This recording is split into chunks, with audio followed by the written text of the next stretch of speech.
में हमारे बीच 36 कौम के समाज सेवी और नेतागण, मातृशक्ति, बुजुर्ग और प्यारे बच्चों, साथियों, ये धरना क्यों देना पड़ रहा है? सबसे पहले तो इसकी तय में जाना पड़ेगा। अब जब रामायण पढ़ेंगे तो राम को याद करोगे तो रावण को भी याद करना पड़ेगा, और जब तक वो याद नहीं करोगे तो वो पाठ भी पूरा नहीं होगा। और आजकल क्या है कि विवादास्पद बयान बहुत ज़्यादा हो रहे हैं और पत्रकार भी काफ़ी सजिंदा है, श्रोता भी उससे ज़्यादा सजिंदा है। तो स्थितियाँ ये हो गई है कि थोड़ा दिन पहले किसी ने बयान दिए थे उमर साहब को, तो उस संदर्भ में आज 3 दिन से हम भी डिस्टर्ब है, वो भी डिस्टर्ब है। इसलिए मैं थोड़ा वहीं आ रहा हूँ, मतलब मेरा भाषण थोड़ा लंबा होगा, आधा घंटा तक से झेल पाओगे? तो अब मैं उनके बारे में तो चलो, मुझे प्लेटफॉर्म नहीं मिला, मैं तो कल जयपुर था और जयपुर में हमारे संगठन का ही काम करता, हमारे पंचायत समिति सदस्यों का, तो वहाँ पर प्लेटफॉर्म नहीं मिला और पत्रकार मुद्दे भी नहीं थे, तो थोड़ा आज मिला है। तो मैं उनको कहना चाहूँगा कि हमारे समाज के नौसिखिए नेता है, चलो टिकट तो मिलती है और फ्लो आता है, जब जीत जाते हैं, जैसे छोटे डेलीगेट के ऊपर बड़ा जीत जाता है, बड़े के चक्कर में छोटे जीत जाते हैं, चुनाव साथ साथ होते हैं, तो जीत गए, लेकिन वो मेरे बच्चे की उम्र के हैं और वो उल जलूल बयान देते हैं। अब कोई तुक नहीं, ताड़ नहीं। अब जो राजनीति के अंदर आप है, बात तो कर रहे हो आसमान छूने की और जा रहे हो 13वें प्याड़ में, तो इस तरह की बातें करते हो। आप सब लोगों ने सुनी होगी, लगभग सोशल मीडिया का ज़माना है। तो मैं उनके बारे में तो क्या बयान दूँ, मेरे लेवल का ही नहीं है। मेरे लेवल का कोई आदमी अगर बयान दे तो आजकल मैंने क्या, मेरा कैडर MLA MP का बना दिया है। हालांकि मुझे समर्थन मिले, रिजल्ट क्या होगा नहीं होगा, लेकिन मैंने मेरे मन से मैं मेरा कैडर को रख रहा हूँ। अब जैसे यहाँ पूर्व मंत्री है, पूर्व विधायक है अपने जालौर जिले के, अगर वो मुझे कोई सवाल करे तो मैं उनको जवाब दूँ, नहीं तो उनका क्या जवाब दूंगा? उनको मेरे से भी तीसरी लाइन है, वो जवाब दे रही है। तो हालांकि मुझे सुतार साहब ने निवेदन किया था कि ज़्यादा से ज़्यादा लोग जाना, तो आज करीबन 25-30 लोग वहाँ बैठे, वो पंचायतियाँ कर रहे हैं हमारे गांव में, और आपके फ़ोन आ रहे थे, तब मैं अकेला निकल के वहाँ से आया हूँ। तो मतलब वो कहीं ना कहीं मामला सुलटाने की कोशिश कर रहे हैं। तो ऐसे बयान नहीं देना चाहिए, मुझे भी जैसे बयान नहीं देना चाहिए, लेकिन जो नाम जब बयान तो नहीं दो, लेकिन कुछ इशारों में तो पॉलिटिक्स में बातें होती है, वो तो करनी पड़ती है। तो बात आती है धरने की। अब एक नाकेदार आदमी जब धमाकेदार बन जाता है तो स्थितियाँ विपरीत होती है, और जब विलन हीरो के रोल में आ जाता है तो पिक्चर पूरी घूम जाती है। अब एक व्यक्ति जिसकी अब बात करते हुए मुझे तो शर्म आती है, हकीकत मुझे शर्म आती है ऐसे लोग से, जो थोड़े दिन पहले ग्राम सेवक था, इनकी पंचायत में लगा, ये सरपंच साहब है, अब पहली महिला है अब रानीवाड़ा खुर्द की, आज अभी निर्वाचित लोगों द्वारा वो महिला निर्वाचित है, और उसके खिलाफ इस तरह के बयान दिए जा रहे हैं। उसको भद्र महिला का कह सकते हैं, अपने अभद्र व्यवहार किया जाता है उनके साथ। अब ये खुद वहाँ था, इनका नमक खाया है, इनकी रोटी खाई होगी, इनके साथ बैठे हैं, और फिर ऊपर से ये बयान दे के आप क्या साबित करना चाहते हो? राजनीति कहाँ लेके जा रहे हो? अब ऐसे लोगों को कौन शरण दे रहा है, और ये किसके पीछे कूद रहे हैं? फंटा है तो पाड़ी खूंटा रे जोर से कूदिया करे, तो लारे खूंटो कौन है? अब यार मुंह पर हैंग वह क्या करूँ यार, थे जानो के आपसी दौरे थी करे दौरे नहीं। हकीकत में ये शुरू से ही जो सत्ता में रही है, मैं तो कहूँ रत्नाराम जी के टाइम में रत्नाराम जी के चिपक गया था, उसके बाद में देवड़ा साहब का समय आया, तो देवड़ा साहब ने इसको नाकेदार लगाया और उनके चिपक गया। उनके जाने के बाद ये बंदा आ गया, तो इनके तो वो काँव क्या वे आप शादी करा दे रहे काँव काँव मड़िया करे लक्षण नक्षत्र काँव है गुण गुण મળાવે कोई पंडित है, ये तो हैं पंडित हो, तो वे लखन मड़िया पा हमें तो एड़ा लखन मड़िया बेटा एड़ा सेठा सेठ है भाई। तो अब ऐसे लोगों को शरण दी जा रही है। अब रानीवाड़ा के अंदर करीबन 20-22 हज़ार की जनसंख्या है, 8-10-12 हज़ार वोटर है, और उसमें से हमारी भारतीय राष्ट्रीय कांग्रेस जो करीबन 150 साल से आज़ादी दिलाई, सत्ता के बाद भी संघर्ष किया, आज़ादी के बाद भी किया, 70 साल मतलब 70 साल में 50 साल तक राज किया यहाँ हिंदुस्तान में। अब ऐसे पार्टी के हम नेता ऐसे लोगों को शरण दे रहे हैं और फिर कहते हैं हम हार रहे हैं। तो हारेंगे नहीं तो कैसे जीतेंगे भाई? लोगों से तो वोट लेना, तो ये तो कोई तरीका नहीं हुआ। अब हमारा सिलेक्शन देखो, आप पूरे सब जगह देख लो, इस तरह के लोगों को शरण दे रहे, बाकी इनकी औकात नहीं है साहब। एक छोटा सा, अब जैसे अब ज़्यादा कोई भी अति होती है तो लोग भी अपनी क्रिया प्रतिक्रिया देते हैं। तो जालोर महोत्सव हुआ। अब मैं तो सबसे पहले तो ये कहूँगा कि जालोर विकास समिति, राजस्थान पर्यटन विभाग, जालोर जिला प्रशासन, ये मिलके और किस आदमी को कोऑर्डिनेटर बना रहे हैं, कितना बड़ा पद दिया इसको। बाप नाटे कहन का बकरी रे मुंडा मतीरो खटे। अब इनकी औकात है यार ये कोई। और पत्रकार मोदी आप ये अंडरलाइन करना, नोट करना, ये बंदा 18 से 22 लाख रुपये बॉम्बे से चंदा करके लाया जालोर महोत्सव। हालांकि इसकी मैं चिट्ठी भी कलेक्टर साहब को लिखने वाला हूँ। मैं भी विजिलेंस कमेटी का मेंबर हूँ, मैं इस तरह से जांच कराऊंगा। लेकिन आप भी सहयोग करो, आप भी ये चीज़ें मीडिया में प्रसारित करो। 18 से 22 लाख रुपये अब किसने दिए वो तो मैं साबित नहीं कर पाऊंगा, ये भी एक समस्या आएगी। तो उनको समझना है जैसे किस किसने पैसे दिए। तो मेरी ये मांग है, एसडीओ साहब को भी मैं उसमें लिखूंगा, कलेक्टर साहब को भी लिखूंगा, और आप भी अपने अपने स्तर से लिखो। तो 22 लाख रुपये किसने दिए? मैं कह रहा हूँ 22 लाख या 18 लाख या 20 लाख है, भले ही तो कितने लाए तो वो लिस्ट करो, लिस्टेड करके ग्रुपों में डालो। तो जिस जिसने पैसे दिए उनके नाम से आप पैसा शो करो, और किसी का नहीं आया हो तो वो अपने आप कहेगा कि भाई मैंने पैसे दिए थे। वकील साहब पधारो, बड़ी अच्छी बातें करें, अच्छी बातें करिए। आ जाओ। क्यों वहाँ पे जमानत भी तो करवानी पड़ेगी? वही आप ही कराओगे।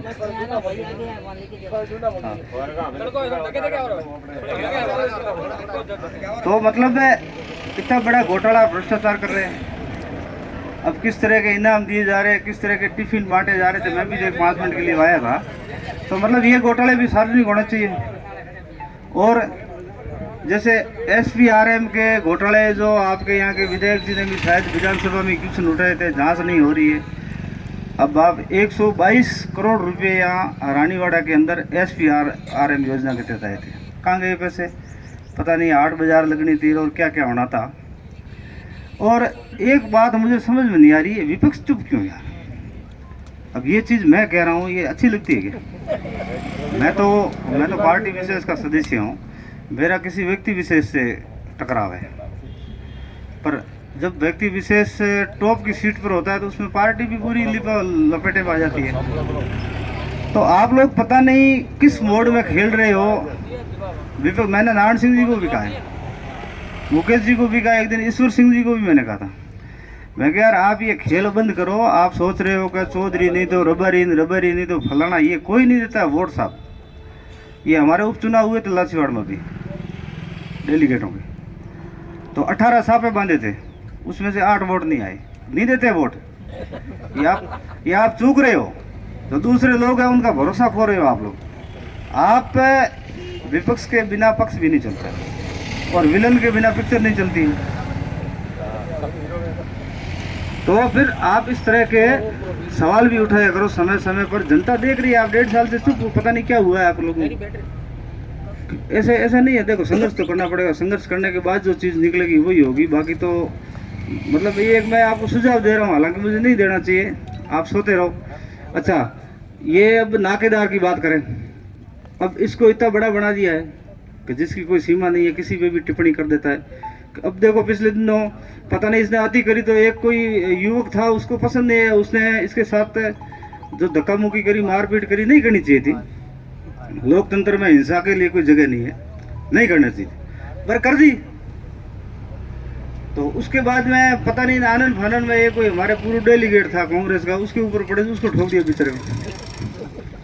अब फिर उसको दबाया, उस पर झूठा मुकदमा कराया, 10 और कहीं मुकदमा करे। अब देखो गलत टिप्पणी ये कर रहा है, मुकदमा अब वापस सरपंच साहब पे करना है इनको। बोलो देखो, अब प्रशासन है, इनको भी करना चाहिए बिल्कुल। इतना भी मैंने को कोई चीज़ माननी चाहिए, प्रशासन है, सत्ता है, एक दूसरे की शर्म भी होती है, पर इतना भी नहीं मानना चाहिए कि एक आप दूसरी तरफ महिला सशक्तिकरण की बात कर रहे हो, महिलाओं को आगे बढ़ाने की बात कर रहे हो, दूसरी तरफ आप बिना मतलब कि यार कोई टिप्पणी कर रहे हो, इसका कोई लेना देना ही नहीं है। अब हमारा एक कांग्रेसी नेता, अब नाम लूँगा तो अब आजकल लोगों की एक जेब में तो समाज है और इस जेब में है पार्टी, मोबाइल तो फिर पीछे वाली जेब में, एक में पार्टी और एक में समाज। अब किसके खिलाफ बोले बताओ, अपने तो एक ही जेब है। फतेह सिंह जी बेबे से बेबे जेब है। तो हमारे एक कांग्रेस का बहुत बड़ा लीडर है जिसको अभी घोषित किया पिछले दिनों, उसने एक दिन इस ग्रुप में शायद मुकेश जी भी थे, हमने भी बहस करी, तो एसडीओ साहब पे उसने टिप्पणी कर दी। बोलो, अब ये महिला है एसडीएम अपने यहाँ, ये अपने उपखंड की पहली महिला है, पहली नागरिक है और बहुत बड़ी पोस्ट पे साहब आ रहे हैं, ऐसे ही नहीं मरते। और उसके बाद अपने यहाँ एसडीओ है और उस पर एक कांग्रेसी नेता पता नहीं भावावेश में रात को 8-9 बजे के बाद में उसको क्या सूझी होगी, तो उसने बहुत गलत टिप्पणी कर दी। आप थे ना, अब मैं नाम लेके कहूँगा तो उसको साबित करना पड़ेगा और साबित करने के लिए व्हाट्सएप में पीछे जाना पड़ेगा, फिर जाऊँगा तो मुझे वो पता नहीं कहाँ, फिर मैं तो और भी बहुत सारा उलझ जाऊँगा आगे। तो ऐसे नेता है इनके चारों तरफ। अब क्या कहें इनको। अब ये नाकेदार स्कूटियाँ लाता है, पीएचडी डॉक्टरेट की उपाधि लेता है 1,20,000 में, ठीक है। मुझे भी उसी यूनिवर्सिटी ने कहा था, हालांकि मैं भी ले लेता, और मैंने 15-16 हज़ार रुपये को जो एक, मैं तो उसको कोई गौशाला और ये करके उस मामले पे कोई वो पेपर वही तैयार करते हैं, शोध करते हैं, तो 15-1 हज़ार रुपये मैंने जमा करे, इतने में डॉक्टर साहब की डिग्री आ गई और वोट लगे। फिर मैंने कैंसिल किया, मैं यार अब फिलहाल ये डिग्री अपने नहीं लेनी है, क्योंकि अब डिग्रियां तो बहुत नीचे चली गई है। अब डिग्री किस लिए लेते हैं, लेवल के लिए लेते हैं, अच्छा लगाने के लिए लेते हैं, और वो डिग्री अगर नीचे चली जाए तो फिर उस डिग्री से तो बिना डिग्री अपने ठीक है। तो अब ये देखो, कई बड़ियों से पता नहीं पैसे ला के जाखड़ी में कोई स्कूटी का कार्यक्रम कर रहा है, कहीं कुछ कर रहा है, महिलाओं सशक्तिकरण, पता नहीं रोज न्यूज़ आ रही है। जाड़ों और मौसम में पूरा आप स्क्रीन पे चला होगा यार, पता नहीं ये पत्रकार और ये पढ़े लिखे लोग ये चुप क्यों हैं। बाकी गांव वाले लोगों को तो पढ़ना नहीं आता है, और वो गांव से शहर आते तो वो अपने काम में बिजी होते हैं, खेती किसानी में इतने व्यस्त होते हैं कि उनको इस चीज़ से मतलब नहीं है। पर ये पत्रकार और समझदार लोग सारे ये चुप है। अब पूरी जाड़ों महोत्सव का कार्यक्रम है, पैसे लोग दे रहे हैं, और ये स्क्रीन लगा रहा है कि भाणाराम ने ये किया, फलाना किया, ढिंगड़ा किया, पूरी स्क्रीन चल रही थी, तो कोई विरोध नहीं कर रहा है, न विपक्ष कर रहा है। अरे यार, तुम कैसे लोग पैदा कर रहे हो, तुम नेता पैदा करो या दलाल पैदा मत करो, कोई भी हो। दलालों से क्या लोगे यार, दलाल आपको क्षणिक सुख दे सकते हैं, नेता आपको इज्जत देंगे और सदा के लिए। तो ये महिला सशक्तिकरण की बात कर रहा है, और इसका बेटा, और सबसे पहले जब ये जाड़ों महोत्सव का कोऑर्डिनेटर बना, तो इसने मेरे को फ़ोन किया, ढाका जी, मैं वहाँ बोल भाई, तो अपने महेश कोऑर्डिनेटर बन गया है इस जाड़ों महोत्सव का। मेरे को बढ़िया है भाई, ज़्यादा ही मार खाई, मारते हो इस निकले हो, ठीक है, मेरे को भाई ज़्यादा ही जूत खाई है। तो देखो स्थिति क्या होगी यार, ताकत कितनी बताओ, अपने आप को कितना बड़ा शहंशाह कह रहा है। जैसे मैं अगर कह रहा हूँ, मैंने जैसे पिछली सरकार में 2013 की सरकार में, देखो सबकी बात करूँगा, किसी को बुरा लगे तो मुकेश जी की रोटी ज़्यादा खा लेना। तो हम भी जवानी के जोश में गिन लो या राज के मध्य में गिन लो, नेताजी हमारे मंत्री बन गए थे 8 में, और हमें भी आगे पीछे वाली सीट मिलने लग गई, और ता तू बजता था। तो देखो ये तो सत्ता मत है, जब दारू पिए हुआ आदमी कुछ भी कह सकता है, तो राज का भी एक मत है। तो हम भी एक इंसान है, माटी के पुतले बैठ गए थे, और उसके अंदर इतने बैठे कि पता ही नहीं चला। तो करते करते और बीजेपी वालों से, सामने वाली सरकार से इतने उलझ गए कि जितना हमको नहीं उलझना चाहिए था, हद पार करनी थी। व्यक्तिगत टिप्पणियाँ करने लगे, गालियाँ बोलने लगे, भाषणों पे, मतलब वो बाद में समझ आया। तो सीधी सी बात है साहब, देखो अब जब युद्ध होगा तो सामने वाले के हाथ में दाव आ जाएगा तो वो तो खेलेगा ही, तो 2013 में एक्सीडेंटल नारायण सिंह जी जीत गए। एक्सीडेंटल तो इस बार जीते थे 18 में। उस समय तो प्रायोजित कार्यक्रम था, क्योंकि हरजी राम जी हम सब थे, इसलिए करीब 32-33 हज़ार से जीते। उसको तो एक्सीडेंटल नहीं कहते, एक्सीडेंटल तो इस बार हुआ था, क्योंकि इस बार हम भी थोड़ा भरे सरे में, जो फलाण जी आगे, ढिंगड़ जी आगे, वो आगे, लंबे लंबे भाषण होते थे टोलियों में। तो इस बार तो हम उसमें हार गए कि वो भी आ गया, वो भी आ गया, वो भी आ गया। अब नाम नहीं ले पाता हूँ, नाम लूंगा तो फिर एक रास्ता बंद है, दूसरा ही हो जाएगा मेरे सुबह। एक साथ सभी से मोर्चा ने, तो मतलब मेरे कहने का मतलब है ऐसे। और फिर उसके बाद में हाँ, तो राज आया तो साहब सीधी सी बात है कि उस आदमी को कैसे परेशान किया जाता है, करना चाहिए, यही होता है। तो इन्होंने साहब रेड लगानी शुरू की होटलों पे की। होटल का धंधा है, अब होटल में तो 19-20 तो चलता ही है। 2-4 मुकदमे बने। फौज सिंह जी को मैं कहता था, ये निकलते था, यूँ करता था, फौज सिंह जी उधर देखते थे। ये आजकल चेयरमैन का खेत है क्या, या 1 बीघा इनकी जमीन ली हुई थी तो उधर ही देखते थे ये। तो चलो मैंने कहा यार, अब अगर अपन ने गलती करी है वो तो अपन को ताकत भी रखनी चाहिए। अब इनकी सरकार है तो सीधी सी बात है, वो तो कार्रवाई करेंगी। तो साहब मेरे शैल सिंह जी मेरे होटल से सिलेंडर तक ले गए, घर से भी ले गए। तहसीलदार जी अरुण जी थे, नायब तहसीलदार। मैं यहाँ आया तो उन्होंने कहा कि यार आपको तो पता सरकार बदल गई है। मैं तो वही हूँ, लेकिन सत्ता बदल गई है। वो आज भी शायद वो सिलेंडर 2 यहाँ पड़े हैं, नहीं छुड़ा पा रहा हूँ। तो मतलब उस स्तर तक इन्होंने, और मैंने किया था। फिर मेरे साथ ये भी थे नाकेदार, तो इन्होंने एक 555 गाड़ी लाई बोलेरो, क्योंकि नेताजी की हमारे 555 गाड़ी थी। तो इन्होंने 555 गाड़ी ली, वो इतनी दुश्मनी करी, झंडे जलाए, बहुत ज़्यादा हुआ था। तो फिर साहब एक ही दिन में ये तो परिवार लेके, अपनी साड़ी कोई पूर्ण में रहती उनको और परिवार से लेके, और साहब चले गए वहाँ नेताजी के वहाँ। मैं तो जा नहीं पाया, क्यों, मैं तो आपको पता ही स्वाभिमानी हूँ और पृथ्वीराज चौहान का वंशज हूँ। 24वीं पीढ़ी में हमारे हैं। आप चाहो तो ये जो हमारे भाट है उनसे मैं बात करा दूंगा, गलत नहीं है। और उसके बाद मैं कुंभलगढ़ में गया, और वहाँ पहले भी मैं उदयपुर पढ़ा हूँ, बीएड करी। तो वो महाराणा प्रताप की कहानियाँ पढ़ते पढ़ते पता नहीं मैं उनका ही चला हो गया था, तो मैं तो जा नहीं पाया, आज दिन तक नहीं गया। तो ये तो भाई पूरा परिवार लेके वहाँ चला गया, तो फिर उन्होंने माफ़ नहीं किया। तो मतलब मेरे कहने का मतलब है ताकत नहीं है इस आदमी में। जब ताकत नहीं हो तो इतनी बात नहीं करनी चाहिए, अपने लेवल में रहना चाहिए। क्योंकि पब्लिक तो अब 4-5 लाख पब्लिक है रणनीति क्षेत्र की, तो अपने क्यों करे जब अपने से नहीं हो। और इसके बाद अब झाड़ू और मौत सर पता नहीं कैसी ताकत कर रहा था। मुझे तो ऐसा लगा कि यार आदमी झाड़ा मैंने का सिकंदर बन जाएगा। एक झापट होगी, दूसरे दिन मुकदमा हुआ, और उसके बाद तो पता ही नहीं है कोई ग्रुप में व्हाट्सएप में, धरती पर देखा ही नहीं मैंने। पानी का बुलबुला यार, तो क्यों कर रहा है। जैसे मैं कर रहा हूँ तो मेरे में कुछ तो ताकत होनी चाहिए, और अगर ताकत नहीं है तो नहीं करना चाहिए। तो मेरे कहने का मतलब है इस तरह के काम नहीं करना चाहिए। अब भ्रष्टाचार की पराकाष्ठा है, और भ्रष्टाचार का ये मॉडल है। अब भ्रष्टाचार शब्द आते ही लगभग मैं समझता हूँ 80% लोगों के आपके दिमाग में एक पिक्चर बनती होगी, और उस पिक्चर में सबसे पहले इसी आदमी की फोटो दिखता होगा। अभी यार ये हमारे नेता भी पता नहीं कैसे हैं। 2005 का चुनाव था, ये 2003 में पहला चुनाव आया, हमने लड़ा इनके नेतृत्व में। 5 का वो पंचायती राज चुनाव था। तो अब ये कहते हैं कि हम इतने ताकतवर हैं, तो माउंट आबू से इनको डेलीगेट लेके आना था। मैं मेरे सामने बिठाओ आप, वो ये करो, वो डिबेट वाला साहब, वो बड़े बड़े डिब्बे लगा के दूसरे खड़े करते हैं, ऐसे करो कूटा हो रहा था। हाँ, एक ये भी कार्यक्रम करो, 2-4 डिब्बे बढ़ाओ।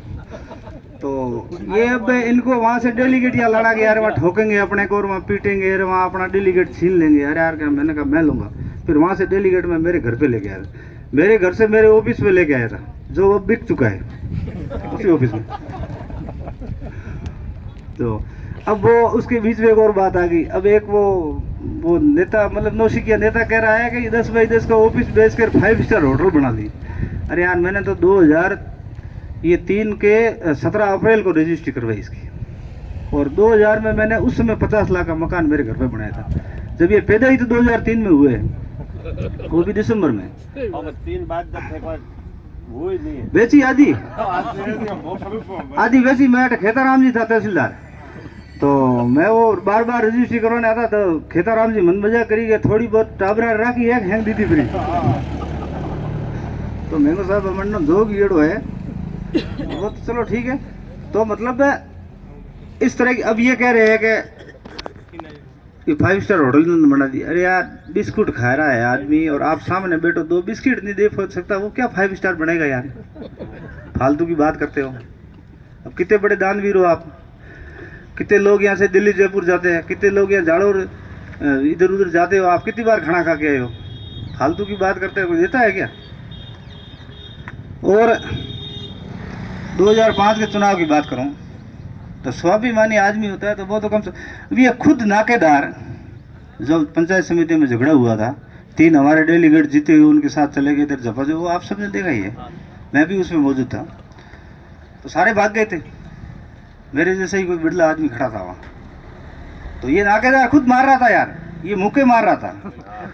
और आज वो सब उसका खास बड़ा हुआ है यार। इनको शर्म आनी चाहिए यार, लोग देख रहे हैं। अब आपने पार्टी बेची, जमीर तो मत बेचो यार। आपने पार्टी को पूरी घुमा के, और पार्टी कैसे बढ़ती है यार? हम तो हमारे बाप दादा इस पार्टी को सींचा है, कई लोग हैं जो आज पार्टी में बैठे हैं, तो उन्होंने उस पार्टी को सींचा। और आप अपने स्वार्थ के लिए 1 मिनट में उस पार्टी को किसी को ठेके पे दे रहे हो। जैसे अडानी को सारी जमीन दे दी मुंद्रा में मोदी जी ने, कैसे झूठी बात है। मैंने देखा है, मेरे फोटो भी आपने देखे होंगे। सुनो, मैं जाके पूरी जांच करने गया था वहाँ, 5000 का खर्चा आया था मुकेश जी। अगर मैं गलत हूँ, मेरे 5000 खर्चा आया था।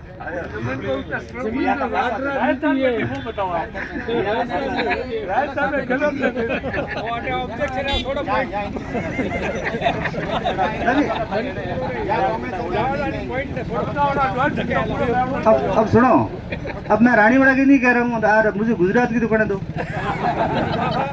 अब इतना मैं कर रहा हूँ कि जसवंतपुरा से लेकर रानीवाड़ा सरनऊ की तो नहीं कह रहा हूँ आपकी, क्योंकि आपने भी शासन किया है 2 बार 2 टर्म में, वो नहीं कह रहा हूँ। पर मेरे कहने का मतलब है, कोई भी नेता हो, पार्टी हो, कैडर होना चाहिए, आदमी को लेवल से चलाना चाहिए, सबको रखना पड़ता है। मैंने कहूँ ऐसे भी लोग चाहिए, पर उनको आप यार गले में तो मत बांधो, आप उनको उस हिसाब से रखो और पर्दे के पीछे रखो। और इनकी तो औकात, अब जिसकी जैसी औकात होगी साहब वो तो वैसे ही करेगा। अब ऐसे लोगों को बांध रहे हो, अब ये ऐसे लोग अब साबित हो रहे हैं। देखो, ये टिप्पणियां करना, ये करना, अब मुकदमा हो गया, ये हो गया, अब इनकी सपोर्ट कर रहे हैं, अब लोग देख रहे हैं। और फिर आप 6ठी बार टिकट की बात कर रहे हो। जीत के आप चलो टिकट ही ले आओगे, जीत लोगे क्या हार लोगे तो तुम्हारे क्या, तुम तो चले जाओगे। और कार्यकर्ता मार खाता है ना यार। अब यार हम और गोदाराम जी 2003 के चुनाव में आ रहे थे, मुकेश जी आपके मालवाड़ा चौराहे पे हमारे ऊपर 10 किलो धूल डाली थी हमारे सिर में। मुकेश जी को कहूँगा मैं, बाकी किसको कहूँगा? बाकी दूसरों का तो मैं नाम ले नहीं पाता हूँ, क्योंकि वो भी पृथ्वीराज चौहान के वंशज है और मेरे भाई है वो भी चौहान, तो उनका नाम मैं नहीं ले पा रहा हूँ, कहीं न कहीं मैं ही कमजोर।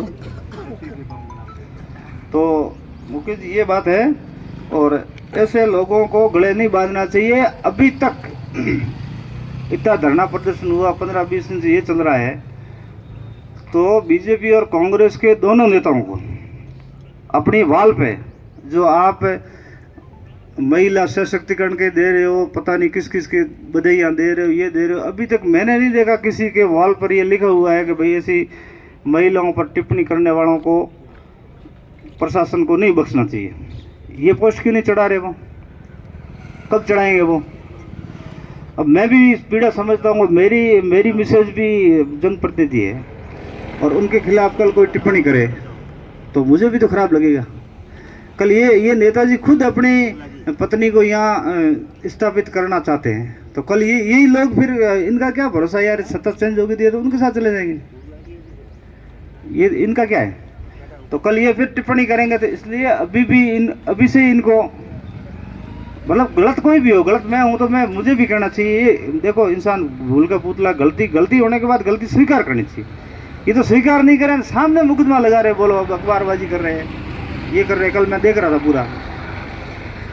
तो ऐसे लोगों के खिलाफ प्रशासन कार्रवाई करे, एसडीओ साहब मैडम खुद महिला है, तो इनको संज्ञान लेना चाहिए। क्या आप इंतजार, किसका इंतजार कर रही हो? महिला पर गलत टिप्पणी करी है, उसके एविडेंस मौजूद है, आप खुद उस ग्रुप में हो और ये दे रहे हैं और बहुत सारे लोग एविडेंस दे रहे हैं, और उसके बाद भी कांग्रेस बीजेपी बढ़ाया जा रहा है। ये एक महिला है, जनप्रतिनिधि है, हमारे साथ उठने बैठने वाले हैं। पार्टी क्या है इसमें? गलत को गलत करना सीखो, और गलत को गलत नहीं कहा तब जाके ये स्थिति आ रही है, और आगे भी विस्फोटक स्थिति आएगी। इसलिए मेरी गुजारिश है प्रशासन से, और जिनके हाथ में जो भी जांच है वगैरह है, उनको सही तरीके से जांच करके ऐसे लोगों को पकड़ना चाहिए, ताकि प्रेरणा मिले। मतलब पकड़ने से ये कोई वो नहीं हो जाएंगे, लेकिन अपराध में कमी आएगी, दूसरे लोग और इस तरह की गलतियां नहीं करेंगे, सबक लेंगे। इसके लिए ये हो रहा है। और अब इसकी क्या बात करें यार, अब बात जब इसकी ज्यादा बात करें तो हीरो बनेगा, तो है ही नहीं है। ये तो मैं समझता हूँ ये मुकदमा दर्ज होने के बाद कम से कम 100 लोगों की जिसने पैर पकड़ लिया होंगे। तो अब क्यों कर रहे हो ऐसा? हमें क्या मुंह बामण दिख रहा हूँ? आपने ध्यान है, आप बाजरी पाओ तो एक कातरो आया करें, थोड़ी बाजरी बे पाने आवे जरे कातरो बनने थे थोर भाषा में कहूं बे कातरो की। अब कातरा ही कहूं रामायण घंटा है बनने पीछा तो निकले पानी, सोडा तो धान खाए। हमें करनो कहूं रियो हम काले गुरुजी यही सच भाषण दे रही है, वो सुन रहा था मैं, ठीक कहा आपने। तो मतलब गलती इनकी नहीं है साहब, ये तो इनकी तो औकात ही ऐसी है, इनको गले पे बांधने वालों की गलती है। ऐसे लोगों को नहीं बांधना चाहिए। अगर ऐसे लोगों को आपका गले बांधना है तो फिर आपको फील्ड के अंदर चुनाव में आओगे तब स्थितियां बहुत विस्फोटक हो जाएगी। ये समझते नहीं अभी तक। ऐसे लोगों को क्यों सिलेक्शन कर रहे हो? बहुत सारे अच्छे से लोग बैठे यार, 20-22 हज़ार लोग, उसमें से आपको 2-5 आदमी नहीं मिलते क्या? अब इधर आप बड़े पदाधिकारी बना रहे हो, वो एसडीओ पे टिप्पणी कर रहे हैं, ये किसी सरपंच पे टिप्पणी कर रहे हैं, और ये पता नहीं क्या यूं घूम रहे हैं। कोई किसी जनप्रतिनिधि को मार रहा है, कोई किसी को धक्का दे रहा है। अब मुझे भी चैलेंज किया कि सरनऊ फरनऊ जा, मतलब वो कमेंट्स टाइप थे कि सरनऊ और उधर जालौर महोत्सव कर रहे हो, ग्राणीवाड़ा भी आके देखो। तो फिर मैं गया एक दिन, पूरी इनकी प्रायोजित टीम थी और उसके बीच में मैं गया, फिर मैंने फोटो फ्लैश करवाया और फिर इनको जो कहना था वो सब कहा मैंने। अब मैंने कहा भाई जाऊं मैं, तुम्हारे हथियार वगैरह तो मंगा लो। तो फिर वो फिर दांत निकालने लगे, क्या औकात है यार इनकी कोई? वो आमड़ा टेका कि वो ऊँट हुलूड़ी हुआ तो झाड़ाऊ पासी थोड़ी पड़े। अपन ने यार ईमानदारी से काम किया है, इनको स्थापित तो हमने किया है और वो हमको आज चैलेंज कर रहे हैं। अब कहाँ चीज़ लेके जा रहे हैं, कहाँ किस आदमी को कहाँ लेके जा रहे हैं, पार्टी को कहाँ लेके जा रहे हैं। अब आप लोग कहोगे कि धरने का कार्यक्रम है, आप अपनी भड़ास निकाल रहे हो। मतलब मैंने पहले ही कहा था कि जब रामायण पढ़ोगे तो रावण और राम दोनों का ही जिक्र करना पड़ेगा। तो इसलिए ऐसे लोगों के खिलाफ कार्रवाई करें, और जब तक कार्रवाई नहीं होगी, सब जो समझदार लोग हैं सब अपने आप के साथ है, सरपंच साहब के साथ है, और भी भीड़ लाएंगे और बढ़ाएंगे। और अगर यहाँ रुकना पड़ा तो रुकेंगे, और सही काम के अंदर कभी भी पीछे नहीं हटना चाहिए। कोई भी पार्टी अपनी अपनी होती है, कोई नहीं। और आप बिल्कुल मजबूत रहो। रिजल्ट एकदम से नहीं आते हैं, बहुत धीरे आते हैं रिजल्ट। और आजकल तो व्यवस्था ऐसी हो गई कि पता नहीं क्या है। एसपी भी महिला है, एसडीओ महिला है, वो भी अपना दर्द नहीं समझते हैं। और ऐसे एक फफूंद को क्यों हीरो बनाया जा रहा है? इसको अंदर टेक देना चाहिए 4 दिन बाद में, है क्या यार? अब कह रहे हैं पुलिस के, मैंने कल सुना है कि ऐसे बयान है कि हम उनको पकड़ने गए तो उनकी मिसेज बेहोश हो गई। तो यार ऐसी कमजोर मिसेज लानी भी नहीं चाहिए, मजबूत लानी चाहिए देख के, या फिर ऐसा करना नहीं चाहिए है? अब अगर हमारे तो ऐसी महिला होती तो मेरे तो आज 10वीं 11वीं लानी पड़ती क्योंकि मेरे घर पे तो पुलिस चौकी भी लग रही थी पहले। एक समय था 13 से 15 के बीच वहाँ चौकी लग रही थी, वो भवानी सिंह जी थे CI, तो वहाँ चौकी लगा दी थी। मैंने कहा आप यार डीजल क्यों जलाते हो, बार बार थाने जाना रवाना था, या यहीं बैठ जाओ दीवार के ऊपर से कूदन, कभी इधर से कूदन, कभी। मैं यार क्या कर रहे हो? मैं झुकने वाला नहीं हूँ। मैंने कहा भले आप कितने कूद लो, पैंट तुम्हारी फटेगी, मेरे क्या फर्क पड़ता। मेरे अब कोई मैं गलत काम ही नहीं करूंगा। जब आपने सावचेत कर दिया है तो मैं गलत काम ही नहीं करूंगा, जो संविधान के खिलाफ है ऐसा काम भी नहीं करूंगा। और अगर आप ज्यादती करोगे तो मैंने कैमरे लगा रखे हैं, आज भी है, आज भी एविडेंस है। अपने गलत काम करेंगे तो आप करो, देखो गलत काम हो जाते कर लेते, उसका कोई बात नहीं। पर अगर इसने ऐसा किया तो सुबह इसको आके माफ़ी मांगनी चाहिए लोगों से कि भाई मेरा बच्चा था, ना समझ है, कुछ भी कह लो, तो उसने गलती करी है। तो चेतल जी जैसों के पास 4 जने बैठे हैं छापे वाले, इनके पास जाके और 4 जने लेके और सरपंच साहब के पास जाते तो कौन सा गुनाह करते? ये भी तो इंसान है, वो तो करना नहीं है। अभी और भी उल्टी दिशा में कर रहे हैं, मुकदमा करो, इनको पकड़ो। अब इनको कैसे पकड़ेंगे? तो मतलब अपने को मजबूती दिखानी पड़ेगी। ऐसी फफूंद का अंत करना बहुत ज़्यादा जरूरी है, अब करना पड़ेगा सबके लिए। ये सबको मुसीबत में डाल रही है, आपको भी नहीं डाल रहे हैं, जिनके साथ रहते हैं उनको भी डाल रहे हैं, जिनके आस पड़ोस में उनको भी डाल रहे हैं। अब क्या यार, इस तरह की राजनीति बना रखी इन लोगों ने, और अपने आप को बड़ा राजनेता कह रहा है कि मेरा परिवार पूरा इलेक्टेड है। मैं तो कोई धूड़ है ऐसे परिवार में यार, इलेक्टेड धूड़। अब क्या क्या इलेक्टेड है, क्या गरिमा रखते हो तुम? इधर उधर से दलाली करके और पता नहीं क्या तुम टिकट विकट ले आते हो, कैसे जीत जाते हो, कैसे यहाँ की जनता है। और क्या है जैसे जिला, अब आपकी क्यों कहूँ, मैं खुद वहाँ रोप से जाके बैठा हूँ ऑलरेडी। इसके चुनाव में ये कम ही वोटों से जीती, शायद कितने वोटों से जीती है मुकेश जी? तो ऑलरेडी मैं 400 का नुकसान तो मैंने कर दिया। पर मैं वहाँ बैठ गया, मुझे ये भेजा था सभी बड़े नेताओं ने बुला के। पहले क्या है कि मुझे हरावल दस्ते में भेजते थे, तो मैं वहाँ चुनाव भी एक्सीडेंटल वहाँ लड़ा था, तो मेरे वहाँ पहचान हो गई थी। तो उन्होंने कहा कि यार एजेंट कोई नहीं बैठ रहे हैं, वास्तव में वहाँ कोई एजेंट नहीं बैठा उस बूथ में। 4 बूथ थे, 4 बूथों में एजेंट नहीं बैठे थे। 12-1 बजे तक फिर एजेंट आए थे, तो हमने वहाँ काफ़ी, तो उसमें गलतियाँ हमसे भी हुई थी, पर मैं तो पार्टी के लिए कर रहा था, पार्टी मेरी थी, मैं पार्टी का सैनिक था। मुझे भेजा गया तो सीधी सी बात है कि युद्ध तो लड़ना ही था। तो वो चीज़ कहीं ना कहीं आज तकलीफ कर रही है। ये खुद जनप्रतिनिधि है। अब आपके घर में कोई पारिवारिक विवाद है, कोई महिला नाराज होकर कहीं चली गई है, तो वो गुस्सा दूसरी महिलाओं पे क्यों निकाल रहे हो? उसका समझौता करो। अब ये गोल गोल करना पड़ रहा है। रविंद्र जी मेरे सामने, डर लग रहा है, बड़े खतरनाक। हाँ नहीं हो जाता है, सब हो जाता है। मैं तो ये घर परिवार सबके होते हैं, विवाद तो हो जाता है। पर आप जैसे इस तरह कर रहे हो, घर में कर रहे हो, वैसे दूसरे तो सहन नहीं करेंगे ना। तो ऐसे बिल्कुल भी सभ्य समाज में अपने रानीवाड़ा में शुरू से शांति रही है, शुरू से ही ये इलाका शांत रहा है। और इस इलाके में ऐसी चीज़ों के लिए कतई आवश्यकता नहीं है। अगर कोई इस तरह की करता है तो उसको अपने माकूल जवाब देना पड़ेगा, नहीं तो क्योंकि स्थितियाँ आप और सब हम फिर बाद में कंट्रोल नहीं कर पाएंगे इस चीज़ को। सबको रहना है, सबके घर है, सबके परिवार है, सबके माँ बहनें हैं, सबके महिला हैं, तो इस तरह का ये बर्दाश्त नहीं करेंगे। आप जब भी ज़रूरत पड़े, मैं तो कल जयपुर था, अभी सुबह 10 बजे पहुंचा हूं, और मुझे बार बार फ़ोन भी आया, मैं आ रहा हूं, और अभी जल्दी स्नान करके और वही कपड़े पहन के वापस यहाँ आया हूँ। तो मैंने कहा यार लोग क्या सोचेंगे कि डरते हुए नहीं आ रहे। ऐसे अन्याय के खिलाफ बैठना चाहिए। पार्टी इसमें क्या है, कुछ नहीं, सरपंच किसी पार्टी का नहीं होता है, और पार्टी का होता भी है अगर पीड़ित है तो मानवता के नाते उसके साथ रहना चाहिए। कौन सी पार्टी? अब मैं 2000 का चुनाव लड़ा हमारे गाँव से, 2005 का वहाँ लड़ा, और 2020 में वापस वहाँ लड़ा। 2 चुनाव में बीच में दूसरी जगह चला गया था। तो 2000 में जो चुनाव के मेरे साथ थे वो 2005 में नहीं थे, और जो 5 में साथ नहीं थे वो सारे मेरे साथ थे। स्थितियाँ ये हो जाती। और वो दोनों में भी नहीं थे, वो 2020 में मेरे साथ थे। तो कार्यकर्ताओं की, नेताओं की पार्टी होती है, जनता की कोई पार्टी नहीं। जनता तो अपना व्यवहार और अपना हिसाब किताब दे के वोट देते हैं। अगर आपको वोट लेना है तो लिबरल होना पड़ेगा, लोगों के बीच ढंग से बैठना पड़ेगा। और अगर आपको वोट ही नहीं लेना है, बिखेरा करना है, भाई हम तो डूबे डूबे सनम, तुम्हें भी ले डूबेंगे तो तुम्हारी मर्जी, जैसे आवा ऐसे करो। ऐसे लोगों को गले बांधो, घने ही बैठे ये तो आपको चौराहे पे मिल जाएंगे। स्वाभिमानी आदमी सड़क पर नहीं मिलेगा। स्वाभिमानी आदमी के लिए मोती सागर की गहराइयों में मिलते हैं, किनारे पे क्या मिलते हैं, बीयर की बोतलें या क्वार्टर मिलेंगे आपको फेंके हुए, मोती नहीं मिलेंगे।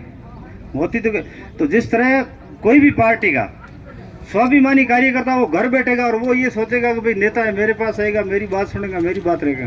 यार आप तो ये रास्ते का माल सस्ते में उठा रहे हो, वो तो ऐसे ही निकाल करेंगे। इसलिए जो भी सुन रहे हैं नेता लोग हैं, आप ठीक करो व्यवस्था, ऐसे लोगों को दोनों तरफ से छोड़ दो, क्या फर्क पड़ता है। और पुनः मैं ऐसे अभद्र व्यवहार के लिए इनकी निंदा करता हूँ। तुलसा जी आइए, आइए धरना, आओ आओ आओ, एक महिला के खिलाफ धरना आओ। अरे महिला के पक्ष में हो, महिला के खिलाफ जो बोले उसके, आओ पधरो। तो ऐसे लोगों का समाज में कतई अपने को डिस्टर्ब नहीं रखना चाहिए, इनको माकूल जवाब दो। और मेरी हटाइए, मेरी रानीवाड़ा की जनता से गुजर, आज तुलसा जी मारो कार्यक्रम नहीं हो, दूसरो है, अरे वो दूसरो है, धरना प्रदर्शन पे आओ। तो ऐसे लोगों को खड़े लो बाहर। और आइंदा से कभी भी चुनाव लड़ने आए तो आप सभी लामबंद रहो, इस चीज को भूलो मत। आओ तो आओ।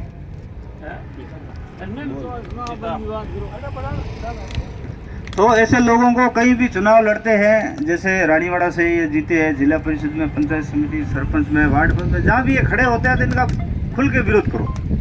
और ऐसे लोगों को आने मत दो, और जो भी इनको लेके घूमते हैं उनका भी विरोध करो, कोई फर्क नहीं पड़ता है। और अपने सभ्य समाज जो शुरू से चला आ रहा है, रानीवाड़ा जैसे पुराने ज़माने से चला आ रहा है, उस टाइप से चलना चाहिए। सबके घर में सबकी इज्जत है। और अगर उसमें चाहे कितना भी बड़ा आदमी है, और अगर किसी के क्राइटेरिया से बाहर झांकने की कोशिश करता है तो उसको बिल्कुल, अगर सीधे तरीके से नहीं मानते हैं तो दूसरे तरीके से मनाएंगे। धन्यवाद, जय हिंद।